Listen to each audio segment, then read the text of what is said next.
Paano po ba nabubuo ang gallbladder stones? Ang gallbladder po natin ay nakikita sa ilalim ng ating liver. Kaya po ito malapit sa ating liver dahil ang liver ay nagpo-produce ng bile at ito ay dinadala o tinatago sa ating gallbladder para gawing mas concentrated. At meron po tayong tinatawag na hormone na cholecystokinin. Siya po ang nagbibigay ng signal sa ating gallbladder to contract or to squeeze para mailabas ang bile na nakastore sa ating gallbladder na siyang pangtunaw sa mga taba na kinain natin. Bakit nga ba nakakatunaw ng taba yung bile? Maihahantulad po natin yung bile sa isang dishwashing soap na kaya nitong tunawin ang mga sebo na nakadikit sa plato at kaldero na ginamit natin.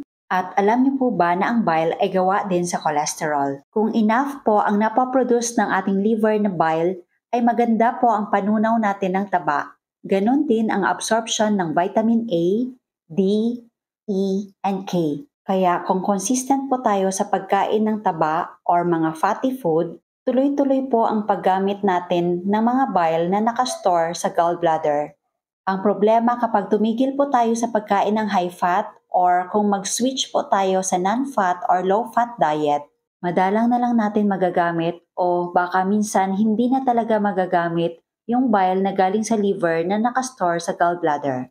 Sa katagalan na hindi po masyadong nagagamit ang bile na nakastore sa gallbladder, ito ay magiging lalong concentrated and in the long run, ito ay magbubuo-buo at yun ang tinatawag na gallbladder stone.